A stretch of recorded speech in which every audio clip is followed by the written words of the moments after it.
नमस्कार दोस्तों। अतीत के झरोखे से मैं एक बार फिर हाजिर हूँ। मैं एक नई ऐतिहासिक कहानी के साथ जो राजस्थान के मशहूर गागरोन के किले के साथ जुड़ी हुई है। दोस्तों, राजस्थान स्थित झालावाड़ के पास विश्व यूनेस्को धरोहर जल दुर्ग गागरोन को अपने अतीत से जिस महत्वपूर्ण और ऐतिहासिक चीज़ ने चर्चित बनाए रखा है वह है इस दुर्ग के मनुष्य की बोली में हूबहू बोलने वाले राय तोते, जो अपने आकार, प्रकार, बोली एवं दुर्ग के इतिहास में वर्षों से जुड़े हुए हैं। आहू और काली सिंध नदियों के संगम पर बने गागरोन के किले की अनेक रोमांचक एवं ऐतिहासिक गाथाओं में से एक है यहाँ के प्रसिद्ध राय तोतों की दास्तान। गागरोन के राय तोते प्राचीन काल से ही देश भर में अपनी कई विशेषताओं के कारण प्रसिद्ध रहे हैं। ऐसी विशेषताओं के कारण इन तोतों का नामकरण भी इसी दुर्ग में रहने के कारण गागरोन के राय तोते हो गया, क्योंकि पूरे देश में ये तोते केवल इसी किले और इसके आसपास के क्षेत्रों में ही पाए जाते हैं। दुर्ग का यही क्षेत्र इनका मूल जन्म स्थल रहा है। उल्लेखनीय है कि इन तोतों को कोटा राज्य के इतिहासकार मुंशी मूलचंद ने हीरामन तोता और हिंदुओं का आकाश लोचन जैसे सुंदर नामों से रेखांकित किया। वहीं इंग्लिश में इन तोतों को लार्ज इंडियन पैराकीट कहते हैं। दोस्तों, गागरोन दुर्ग की मध्ययुगीन ऐतिहासिक घटनाओं में इन तोतों का बड़ा अहम किरदार रहा है। इन तोतों के मनुष्य की बोली में बोलने के संबंध में एक रोचक इतिहास में उदाहरण मिलता है। इसके अनुसार गुजरात के सुल्तान बहादुर शाह ने सन 1532 ईस्वी में गागरोन के किले को मेवाड़ महाराणा विक्रमादित्य से जीता था। बाद में बादशाह हुमायूं ने जब बहादुर शाह पर विजय प्राप्त की, उस समय बहादुर शाह के माल असबाब के साथ उसे सोने के पिंजरे में बंद मनुष्य की बोली में बोलने वाला एक सुंदर तोता भी मिल गया। बादशाह हुमायूं उस समय मंदसौर में था तथा वहीं पर बहादुर शाह गुजरात की के तोप खाने का हाकिम रूमी खां धोखे से हुमायूं के साथ जा मिला, जिसके पास पिंजरे में बंद वह तोता भी था। जैसे ही पिंजरे में बंद तोते के साथ रूमी खां हुमायूं से मिलता है, तभी वह तोता ज़ोर ज़ोर से रूमी खां के लिए गद्दार गद्दार, रूमी खान गद्दार है, चिल्लाने लगा। जिसे सुनकर रूमी खां बड़ा शर्मिंदा हुआ और उस समय हुमायूं से नाराज़ होकर कहा कि यदि तोते की जगह यह मनुष्य होता तो मैं इसको ज़रूर सजा देता, लेकिन इसका क्या किया जाए, ये तो परिंदा है। मालूम हो कि रूमी खां अपने स्वामी बहादुर शाह को धोखा देकर उस समय हुमायूं से आ मिला था। संभावना है कि इस तोते ने रूमी खां की सारी गुप्त बातें सुन ली होंगी। दोस्तों, मलिक मोहम्मद जायसी ने जिन्होंने पद्मावत ग्रंथ लिखा था, अपने साहित्यिक ग्रंथ पद्मावत में इस हीरामन प्रजाति के तोते का जिक्र प्रमुखता से किया है।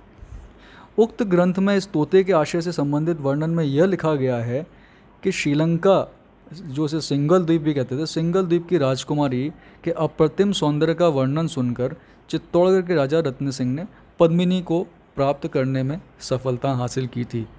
इस तोते द्वारा पद्मिनी के सौंदर्य का वर्णन सुनकर राजा रत्न सिंह की पहली रानी नागमती बड़ी आग बबूला हो उठी थी।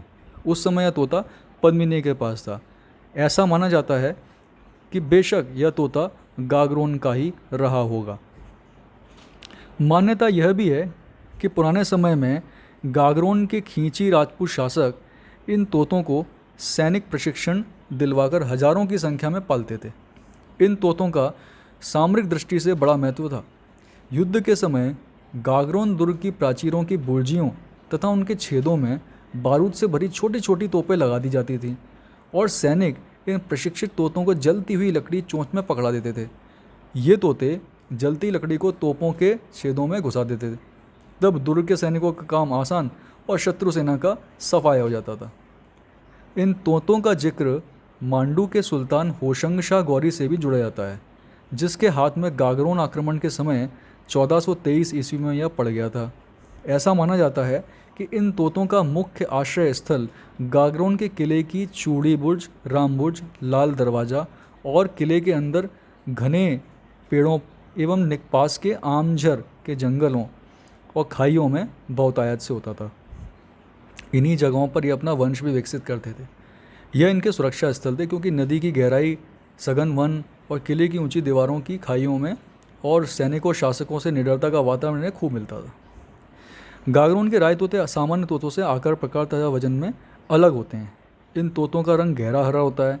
इनके गले में लाल रंग की खूबसूरत कंठी होती है तथा उसके नीचे काले रंग की धारी होती है। यह नर तोते की विशेषता है।